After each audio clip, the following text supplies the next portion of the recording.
The latest tech. I'm Alexa. I can answer your questions. Interviews. And we are evolving, and we are seeing an amazing opportunity that is happening. Accessibility. Accessibility is one of our core values. This is Double Tap TV. Welcome to another edition of Double Tap TV. Thank you guys so much for being here along with us for the ride. We are talking all about very, very cool products today, and that is keyboards. But before we get to that and before we get to my co-host, I want to invite you guys to join us for the ride. It is feedback@doubletap.online. That is our email address, of course. And on Twitter, we are at DoubleTapCanada. And if you use the hashtag AskDoubleTap, we will do our best to get to your emails on future shows. Stephen Scott, thank you for being here. So excited to be with you guys here every single week on Double Tap TV. I'm already tired, but I love doing this, so there's no excuses, Stephen, no excuses. You're tired? Why? How can you be tired when we're talking about keyboards? I'm holding up a keyboard, Mark. Keyboards! Oh, I love keyboards. Oh my God. You know what's funny is that I think back to one of those most memorable moments in tech in our history, which is when Steve Jobs unveiled the iPhone and talked about keyboards and styluses and how they're so yesterday. But it's amazing how such a simple input device, being the keyboard, will never go away. There's always a reason for us to want to get a keyboard or to want some other form of input on these magnificent touch-free devices. I mean, touch-screen devices. We want another form of input. And I find that hilarious how we're constantly moving forward, yet moving back, right? I know, it is crazy, isn't it? I mean, I've spent years trying to find the perfect keyboard for my phone, which doesn't have a keyboard. I think it's because, I loved the BlackBerry. I loved BlackBerry because it had that wonderful keyboard that's never been replicated since on any phone, and I guess never will. Because, let's be honest, people are quite happy using their touch screens. So, why would you go backwards? But, a lot of us do like using our smartphones and our iPads and, touch devices with keyboards. And it makes a lot of sense when you think about it, because especially from a productivity point of view, trying to write a long email or, your work of art that is your life story into something, that's not easy to do in a touchscreen. So, to avoid the sore thumbs problem, you want to probably have something physical to type on, and you want something good to type on. And that has been my lifelong mission, to find that product. Well, this is the interesting part, because when the iPad was released and when, touch devices were released, obviously we've got the on-screen keyboard, which is as good as it's going to get, I think. And I think people are definitely getting used to it. But there's definitely no replacement for that tactile feel of a physical keyboard, where you can really identify where the keys are on the keyboard. The word touch type is true, because you don't have to look down to know where the actual keys are. Whereas on a software keyboard, every device has its little nuances and has their, little intricacies that make it more difficult or easier depending on the device you're using. And it's hard to keep track of that. As I switch back and forth between Android devices that I test and, of course, iOS devices, every single device, depending on the size, has a different keyboard layout or different spacing, so it's harder to find those keys. So while I joke about the fact that we yearn for a physical keyboard, I totally get it, Stephen, and I get your flashback to the BlackBerry days. It took my BlackBerry to completely die while I was on vacation for me to switch to a touchscreen device. That's what did it. I wasn't going to part with it other than that particular moment, and I happened to be away for 10 days, and this was 2 days into me being gone. So I forced myself to get used to the touchscreen device. Other people, I know people today who are still using a BlackBerry Classic, which is one of the more recent, I guess, touchscreen, BlackBerry devices that was designed by TCL, because it still has that patented keyboard. And they will not, I swear, Stephen, it will take a catastrophe for them to release their clutches on these devices. But I totally get it. So when it comes to productivity and when it comes to these devices becoming smarter and almost PC replacements, computer replacements, I get the need for a keyboard. So do you have a favorite? Oh, I have many. It's been so difficult to pin this down. You said to me, look, let's talk about keyboards. I know you're obsessed with them. Let's talk about the ones you like. And to be honest, I was struggling. to think about the ones to pick out to talk about. The thing for me was, growing up, one of the downsides and also upsides to being visually impaired was that you were taught touch typing. And the reason I was taught touch typing, you think, well, it's a good skill to have, and it is. It's a brilliant skill to have. Bear in mind, I was taught this because the expectation was I would only ever work in some kind of secretarial role. I was never going to get a job, an actual, job as like, I don't know, doing this, for example. This was just ridiculous, right? You're not going to do that. So for that reason, touch typing was kind of forced on a lot of us as visually impaired people as a skill, but actually it was a brilliant skill to end up with, because I'm so glad I've got it. And I can bamboozle you. That's the word I'm trying to find. Not easy, but it's in there. I'm going to bamboozle you by telling you this. I can touch type on my iPhone with the screen off. Wow. Okay, that's and I can impressive. get the words perfectly. Yeah, we should do this on air. We should show you this. But it is. I can do it, and that's the reason, because I've got it in my head where everything is. So I don't need to look at the keys at all. I can type away merrily. And I can do it even on a touch screen, which is brilliant. Now, I'm very excited to share with you my thoughts on keyboards this week. The one I didn't get around to talking about this week that I'm kind of hesitant to mention because there's a few issues with it, but I do like it, is the Logitech K380. And the reason I like it is because it's laptop size, it's portable, it's Bluetooth, and it can connect with multiple devices at once. But on that topic, Mark, Logitech has something far better that I wanted to show you this week. So let's do that, Stephen. Let's take a quick break and come back here and share all this really cool hardware. It is Double Tap TV. He is Stephen Scott. I am Mark Aflalo. Get involved by emailing feedback@doubletap.online. And of course, on Twitter, we are at Double Tap Canada with the hashtag AskDoubleTap. We'll take a quick break and come back with some really cool keyboard hardware here on Double Tap TV. Love Double Tap TV? Listen to AMI Audio for Double Tap Canada every Thursday at 8 p.m. Eastern for news and reviews on everything tech.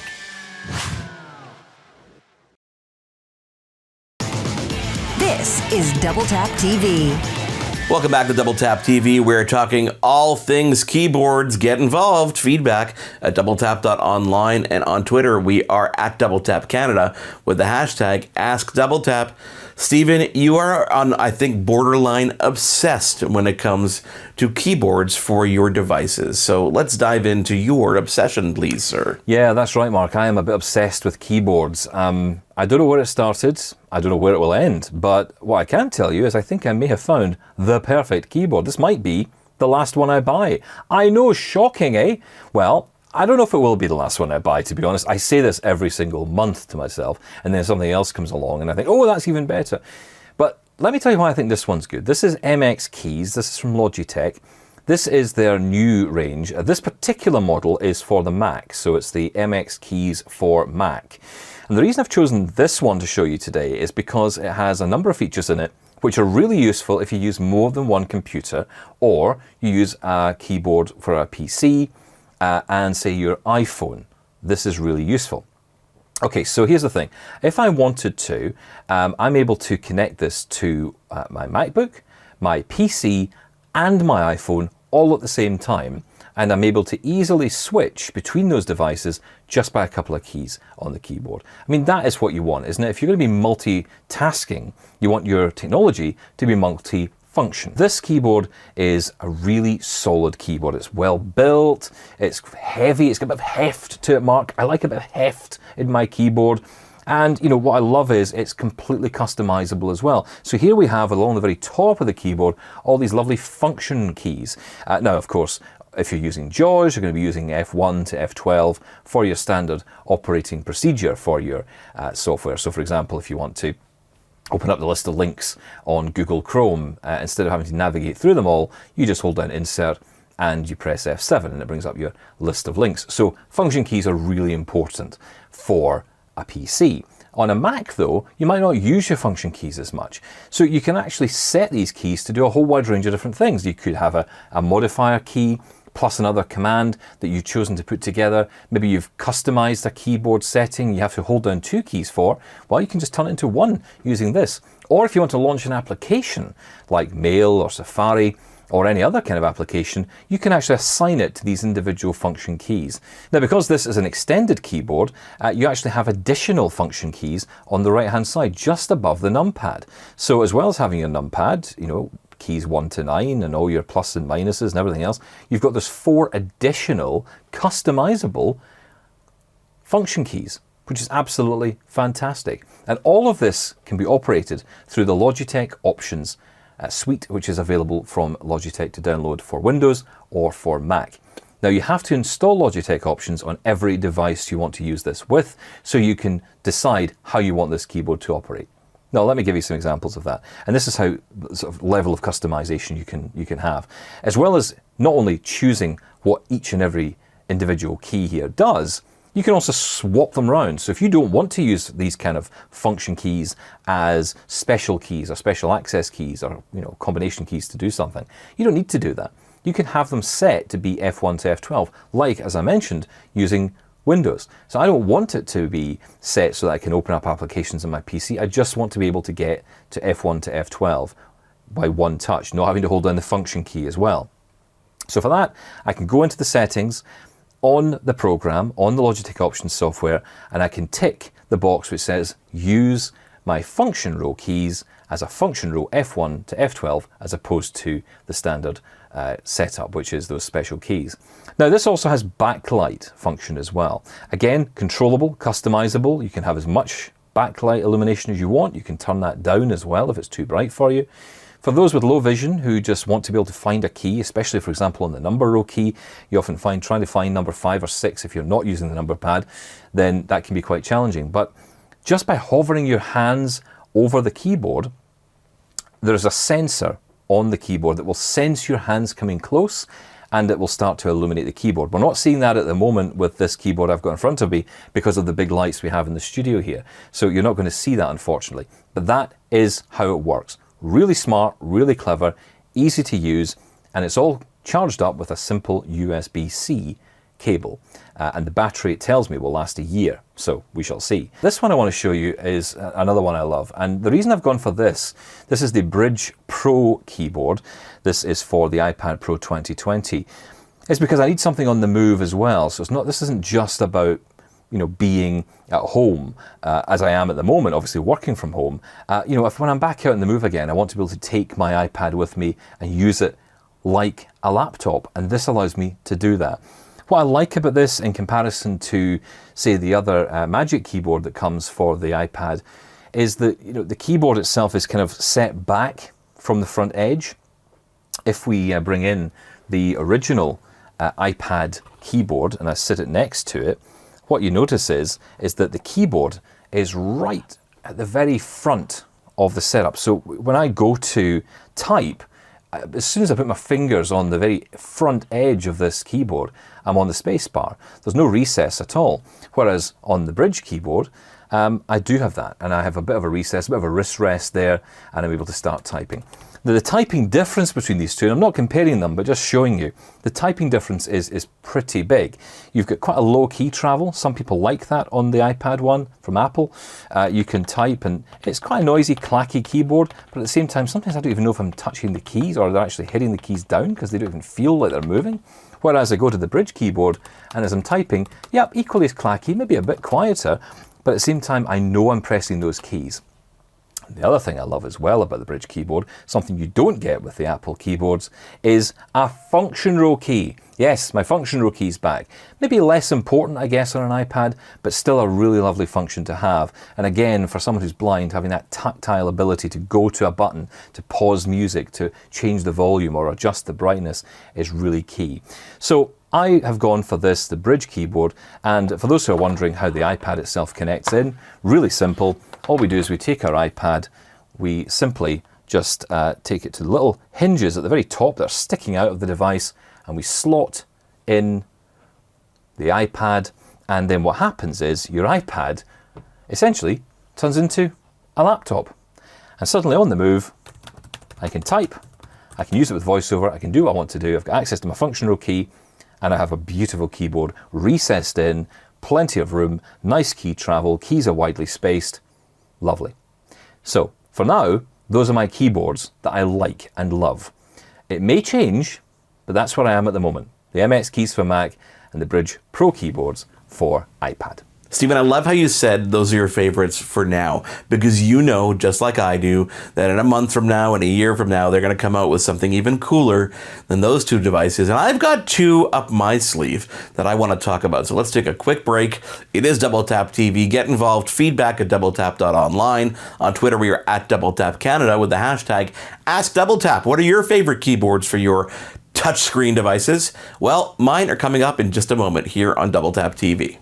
For more great Double Tap TV content, visit ami.ca/doubletap. This is Double Tap TV. Welcome back to Double Tap TV. Thank you guys so much for being here. Stephen Scott, okay, you're keyboard crazy. I get it. Yep. I'm kind of in the same boat as you, not as obsessed, I don't think, but when they announced certain keyboard accessories, especially for the iPad, I, of course, jumped because I, like everybody else, wish that one day the iPad is going to be an adequate computer replacement. I think that's coming. I think we'll get to that point one day. I don't know when, but thanks to some devices like the one I'm holding in my hand over here, I think we're going to get to that point sooner than later. Do you not? Oh, yeah. Absolutely. I don't think it's there yet, but I think Apple especially is moving towards a place where the MacBook and the iPad will fuse into one device. And the keyboard is going to be at the heart of that. We know this because of the trackpad. I mean, the trackpad kind of gives it away. We can see the importance of the keyboard. We see the importance of the trackpad. And essentially that old tech we were talking about earlier is coming into modern tech, and it will remain there for some time. I'm really intrigued to see what you've got there, though, Mark. What are you holding? I love new gadgets. Please tell me. Well. So here's the thing: is Apple? Apple's been on this road for quite some time. So when they've released their latest generation iPad Pros, which I'm holding in my hand, I'm holding the 11-inch iPad Pro in my hand. They added those smart connectors on the back of the device at various points. On the bottom when you're in portrait mode, and of course on the side as well. You've got this smart connector, which really is just kind of flush in the back of the device, and it allows it to seamlessly connect magnetically to accessories. And one of the first accessories they announced with this year's generation is this smart keyboard case. Now, on the surface, number one, it's a pretty heavy device. It's actually on par with the weight of the actual iPad 11-inch itself. So imagine when you put these two devices together, you're getting almost, laptop weight, quite honestly. So it makes sense that you're going to get some of those features. The interesting thing about this, it's made with Apple's kind of silicone rubbery feel. It pops open and magnetically connects your iPad Pro to the case. So I'm going to show you the case over here, and it literally pops magnetically onto it, thanks to, I think there's like 100 plus magnets.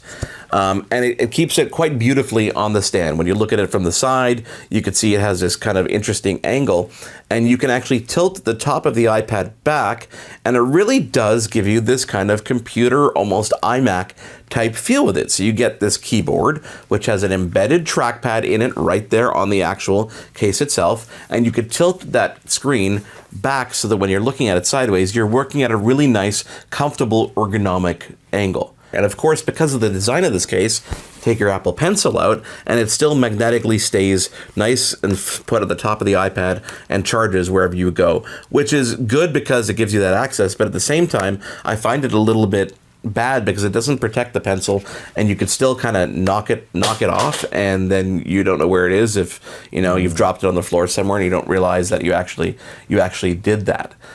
So definitely an interesting contender. I know you have questions about this, Stephen, so I'll stop talking for a moment. Well, I do, because I got the one which doesn't have the trackpad, and I guess my question is, in comparison to something like the MacBook, and the MacBook is known for having its large touchpad surface, have you used the trackpad with it, and what are your feelings on an iPad with a trackpad? Well, I definitely use the trackpad when it comes to office type work. So if I'm working on a document or, a keynote presentation, I find myself cutting and pasting way quicker than I would if I had to touch the screen. I do love the mix between using the trackpad and touching the screen. I find that a very natural, intuitive way to use the iPad. It's something we've been waiting for quite some time. I mean, Microsoft has been doing this with the Surface for, 5 or 6 generations at this point, which is kind of interesting. The biggest, honestly, honestly, Steven, if I had to find something that was bad about this case, is that it doesn't let you wrap around the keyboard so that you could still kind of hold the iPad in its portrait mode or its landscape mode. It's interesting. I like the idea of it being in that landscape mode all the time, because that's the closest you're going to get to a laptop experience. It would have been nice if they could have given you the option to flip it. Some apps, for example, don't work only in landscape mode. They require you to be in portrait mode, and that could be annoying. Yeah, no, definitely it can. So Stephen, in my hand here is this nice materially type plastic design from Logitech. And this is called the Folio Touch. And it's designed for, obviously, the 11-inch and the larger version of the new iPad Pros.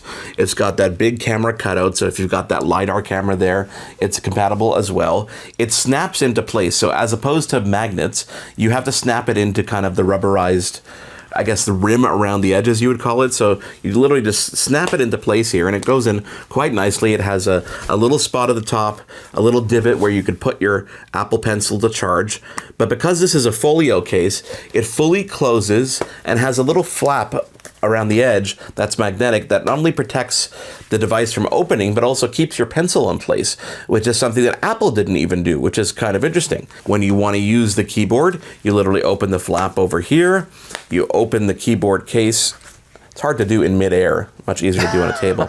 But you pop open the kickstand to the desired height that you want, and then you can work on the iPad any way, shape, or form. You actually have a bigger trackpad on this than you do on Apple's own accessory. If you take a look over here, you still get a full backlit QWERTY keyboard, and of course that really large trackpad, which works as seamlessly as Apple's own device. And as I talked about the downfall of the other Apple own accessory, this flips entirely behind, so you can still use the iPad in one hand, writing notes or just kind of consuming media, and it's easily half the weight of Apple's own Folio keyboard. That sounds really nice. And I'm wondering about the Logitech versus the Apple. One of the things that I went for with the Brydge Pro keyboard for my iPad Pro, one of the things that I liked about it most was that function row key still being there. Is that the case with the Logitech? You know what? You bring up something that I don't even pay attention to on a normal day. And when you look at this one, there is a function row, but it's not your traditional F keys. There's its own function row here. So when you're looking at this keyboard here, you can see how you've got your backlit, and you've got your home button, and you've got various other, keys that are accessible to you. Play, fast forward, volume up, lock, and screen brightness and keyboard brightness, but no traditional function keys like you would expect on a regular, full-size keyboard. Which is fine, right? Because for an iPad, you probably wouldn't use F1 to F12 for anything, but having that physical function row key set is great, especially for someone like me who prefers to have actual tactile buttons to press than always having to find that particular menu on the device. So yeah, I think that's a real positive, and that's something that I just wish Apple could implement, but they don't. They've seemed to have moved away entirely from it. Even on the MacBook line, we're moving away from it, moving towards Touch Bar on MacBook Pros, and the MacBook Air, my MacBook Air that I got recently, that one is the only one that now has an actual function row key, physical keys on it, which is obviously the way it's now going. So if you guys have something you want to talk about, especially when it comes to these accessories, please let us know on our social media. We're going to be posting links to absolutely everything.